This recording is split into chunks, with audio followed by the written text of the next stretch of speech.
સુરતના ભાઠેનામાં મામાએ જ પોતાના ભાણેજની નિર્મમ હત્યા કરી નાખી હતી। હત્યા બાદ ગુનાને છુપાવવા માટે આરોપી મામાએ લાશના 7 ટુકડા કરી ખાડીમાં નાખી દીધા હતા। મામા મોહમ્મદ ઇફ્તિખાર અને ભાણેજ મોહમ્મદ આમિર આલમ બંને મૂળ બિહારના કટિહારના રહેવાસી છે અને ઉધનામાં ભાડાના એક જ રૂમમાં સાથે રહેતા હતા। પોલીસ દ્વારા મળેલી માહિતી મુજબ મામા ભાણેજ બંને એક જ ધંધા સાથે સંકળાયેલા હતા। ભાણેજ આમિર પોતાનું અલગ કારખાનું શરૂ કરવા માંગતો હતો, જેના માટે તે મામા પાસે ધંધામાં રોકાયેલા પોતાના પૈસાની માંગણી કરી રહ્યો હતો। પોલીસ સૂત્રોના જણાવ્યા અનુસાર પૈસાની આ લેતી દેતી અંગે મામા ભાણેજ વચ્ચે અવારનવાર ઉગ્ર ઝઘડા થતા હતા। આમિર વારંવાર પૈસાની માંગણી કરી દબાણ કરતો હતો, જ્યારે મામા ઇફ્તિખાર પૈસા આપવા તૈયાર ન હતા। આરોપી મામાએ હત્યાનો પ્લાન સોમવારની વહેલી સવારે પાર પાડ્યો હતો। ઉધના પોલીસ ઇન્સ્પેક્ટર શૈલેષ દેસાઈના નિવેદન મુજબ જ્યારે ભાણેજ પોતાના રૂમમાં ઊંઘમાં હતા, ત્યારે મામાએ વજનદાર હથોડી વડે તેના માથામાં ગંભીર ઘા મારી તેની નિર્મમ હત્યા કરી નાખી હતી। હત્યા કર્યા બાદ પુરાવા નાશ કરવા માટે આરોપીએ જે કર્યું તે સાંભળી પોલીસ પણ આઘાતમાં હતી। હત્યા બાદ આરોપીએ ઘરમાં રાખેલા ચાકુનો ઉપયોગ કરી મૃતદેહના 5 થી 6 ટુકડા કરી નાખ્યા હતા। આ ટુકડાઓને તેણે બોરીમાં ભર્યા અને રાત થવાની રાહ જોઈ હતી।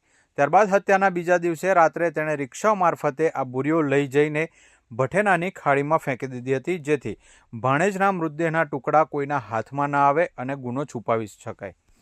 ક્રૂર હત્યાના 2 દિવસ પછી ગુરુવારની રાત્રે આરોપી મામા પોતે જ ઉધના પોલીસ સ્ટેશનમાં આવ્યો અને તેણે ભાણેજ લાપતા હોવાની ખોટી ફરિયાદ નોંધાવી હતી। તેણે સગા સંબંધીઓ અને પોલીસ સામે એવી ખોટી વાર્તા રચી કે ભાણેજે કહ્યું છે કે તે શહેરની બહાર ગયો છે અને થોડા દિવસ ફોન બંધ રાખશે। જોકે પોલીસે ફરિયાદના આધારે ગુમ થયાની તપાસ શરૂ કરી। પોલીસને શરૂઆતથી જ આરોપી મામાના વર્તન ઉપર શંકા હતી। પોલીસે જ્યારે આસપાસના સીસીટીવી ફૂટેજની તપાસ કરી, ત્યારે ફૂટેજમાં છેલ્લી વાર મામા અને ભાણેજ સ્કૂટી પર સાથે જતા જોવા મળ્યા હતા।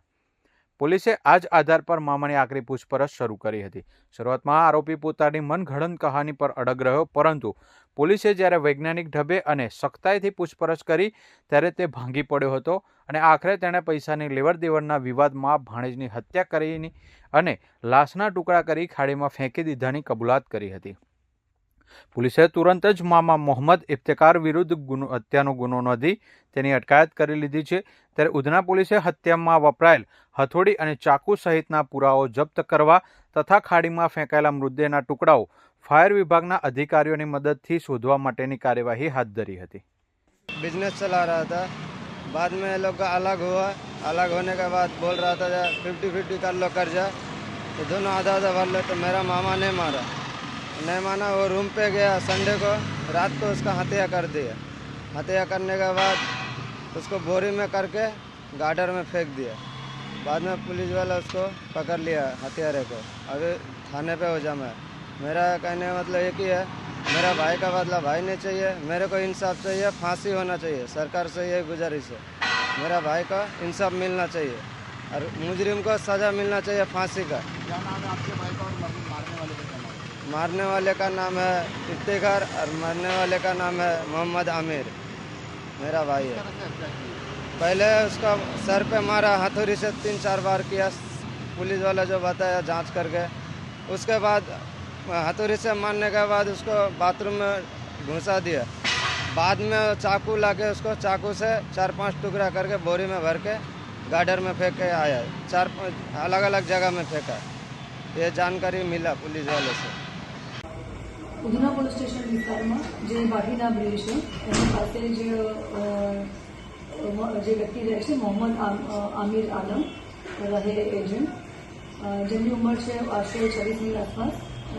એ અને જે મરણ જનાર છે એ અને એમના મામા જેઓ મોહમ્મદ ઇફ્તિખાર વાજીદ અલી, જેમનું મૂળ વતન બાલુઘાટ બિહાર છે, તે બંને જણા એક જ મકાનમાં ઉધના પોલીસ સ્ટેશન વિસ્તારમાં રહેતા હતા।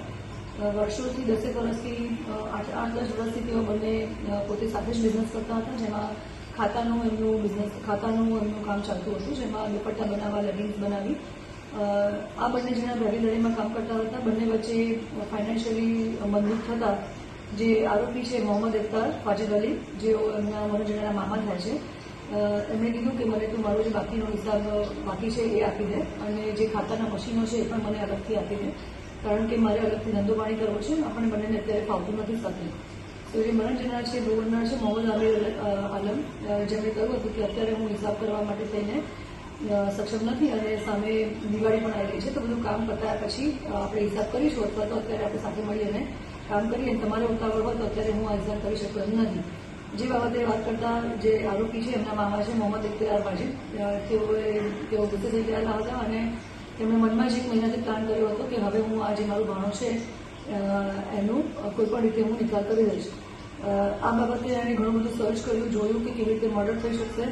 આખું સર્ચ કરવાના અંતે એમણે તારીખ 6 ઓક્ટોબરના રોજ બંને એક જ રૂમમાં રહેતા હતા. ત્યાં વહેલી સવારે અગાઉના દિવસે પ્લાન મુજબ એક હરડો લઈ આવ્યા હતા અને એનાથી માથા પર વાર કર્યો હતો અને વાર કરી અને જ્યારે મૃત્યુ નીપજ્યું એ પછી જે છરા છે એના વડે એમને બોડીને ડિસ્પોઝ કરી હતી અને એ બોડીને ભરી અને પછી જે ખાડી છે એ ખાડીમાં પણ નિકાલ કર્યો હતો.